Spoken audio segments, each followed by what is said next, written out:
The last year has been one big exercise in letting go of expectations, of control, of so much. Recording. So the first one is, how would you describe the last year? Living room. That's it. James's delicious and healthy homemade dinners. Terrifying, sometimes feeling hopeless and helpless. Scary for my Asian siblings because they were being attacked. The last year was just like a recalculation. It just seemed like everything we did, we had to rethink how we did it, and we had to get used to that. We've learned a lot on how to worship, how to do it virtually, how to get more people involved. It's been a test, but I think we passed the test. Working in my pajamas for a year, no commutes, no crowds, all that was pretty awesome. But balance that against intense pain, isolation, frustration, and anger. I guess the best way to describe the year for me would be lost and adrift. Last year for me is the year to learn about ourselves, about our shortcomings and edges like fears and worries, as well as our strengths like hope and resilience and love for each other.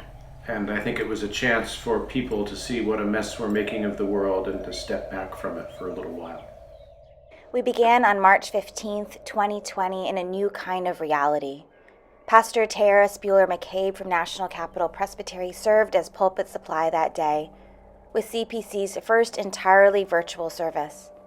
Except for Brooklyn Anderson, our director of music, and Tara, the church was empty. But we quickly realized that the church was not the building, and that we were safer to worship from home. In fact, sheltering in place for those who were able was the best way to live into our faith, particularly in caring for the health of our neighbors. We learned to worship on Zoom together, and you welcomed me, Alice Toole, as your new stated supply pastor at the end of March. It has been a year of pandemic pastoring. I have wished we could gather.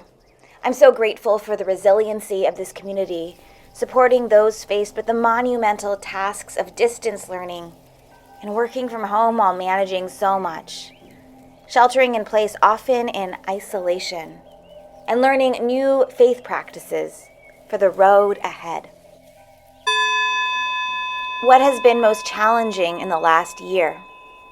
The severed connections have been the most challenging. As a people person, it's been such a struggle. Working from home and having your home be an office instead of a place that you relax. It's just not being able to see people face to face in real time. Even though the Zoom works great, and we've had many wonderful services led by Reverend Alice or Reverend Belair, but I kind of miss the people. So I'm looking forward to when we can resume our in-person worship services. The most challenging thing is not being able to touch people, not being able to hug your family and friends and be near people. You could connect in a variety of different ways, but not actually touch anyone. And that was, I think, the most difficult thing. The most challenging thing was not being able to see our grandnephew David and our grandniece Clara for the first several months.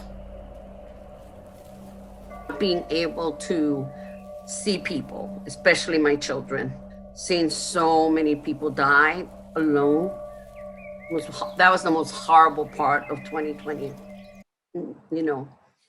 Knowing that so many people were dying and they were dying alone without their families. And people that died, period, that also couldn't be with their families. My aunt couldn't be with my uncle when he died. It was so scary to be a person of color and knowing that this man was giving permission to white supremacist groups to kill us outright. And when George Floyd was killed, I went into a tailspin. I really did. I have, as I've told people, nephews that are brown and black, and just thinking about something happening like that to my boys or my grandsons. That was the scariest part of 2020. knowing that this man basically would start a race war. And January 6th happened. An epiphany. I didn't think it could get any worse, and then it did. All these white people attacking the Capitol with guns, with the cross. Last year, we faced the dual pandemics of COVID and racism. COVID brought such suffering amongst those who are older, deep isolation, fear, and anxiety. Children and youth suffered away from in-person school, suffering with declining mental health, and having to age beyond their years, each taking on the trauma of this time. Because of poor access to health care, Black and brown peoples suffered disproportionately. After the killings of Ahmaud Arbery, George Floyd, Breonna Taylor, and too many more, we each wrestled with our own complicity in the system of white supremacy and structural racism. Endeavored to listen to our people of color siblings suffering from COVID, job loss, and racism. Where do you see hope?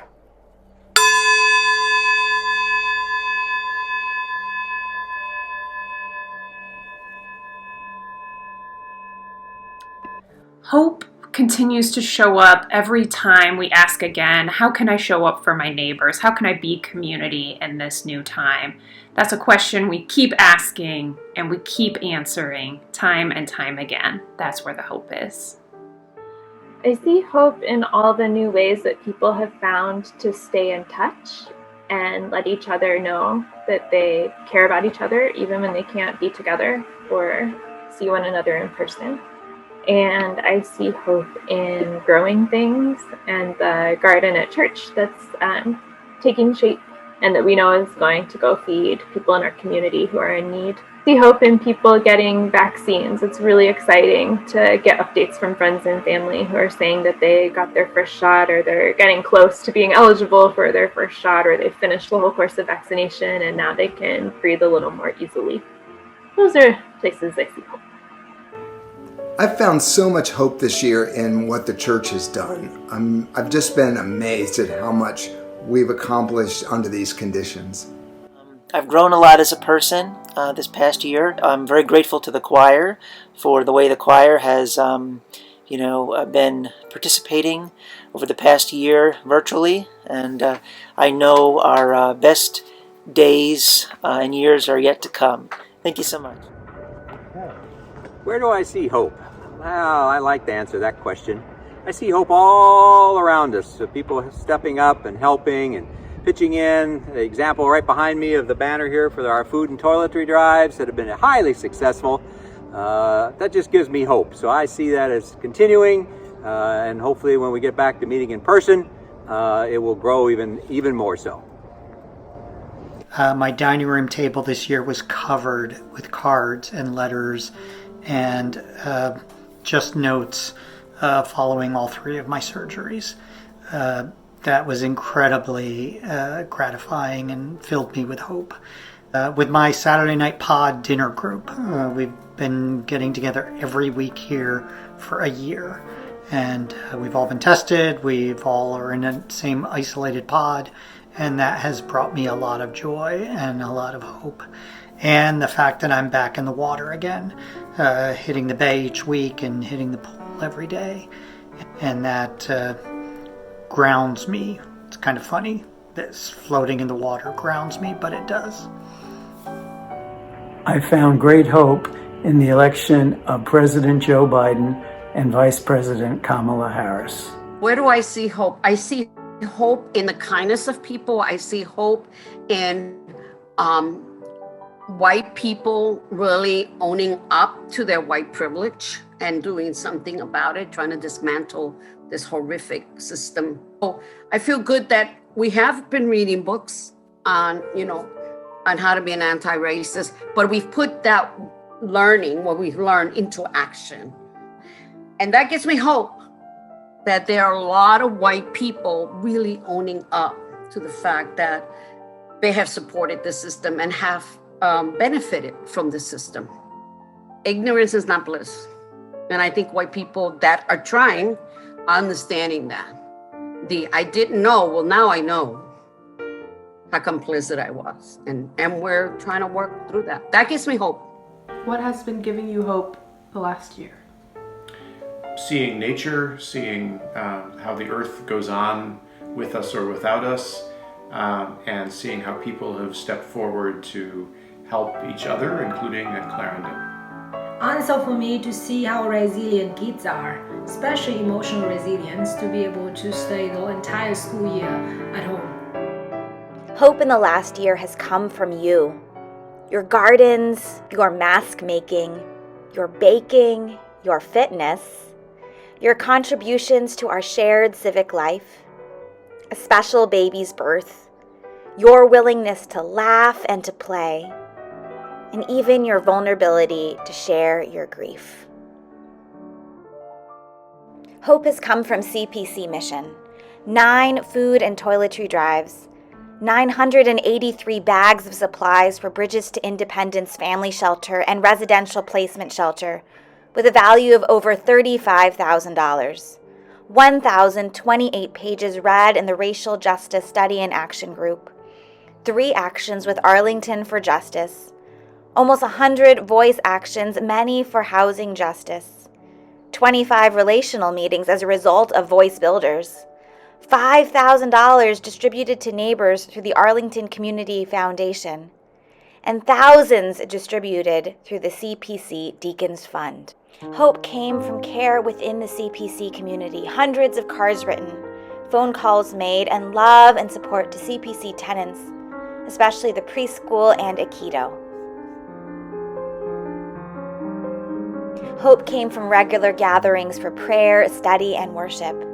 We have worshiped as the real church together on Zoom and YouTube Live every Sunday since March 15th, 2020, and for special services. Transgender Day of Remembrance, Christmas Eve, and prayers for our country the day of the elections. We have worshiped outside together, celebrating the creation of the CPC Peace Pole by youth families.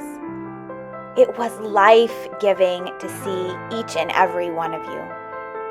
In our virtual spaces and looking towards the future, with more in-person gatherings, we will continue to worship together, to join in fellowship, to be challenged in mission, and to grow in our faith. Blessings on all of us as we process these times, as we continue to grieve, as we make plans, as we put our faith in God who creates life out of death, who is calling us together to build something new for the common good. And may God's kingdom be glorified. Amen.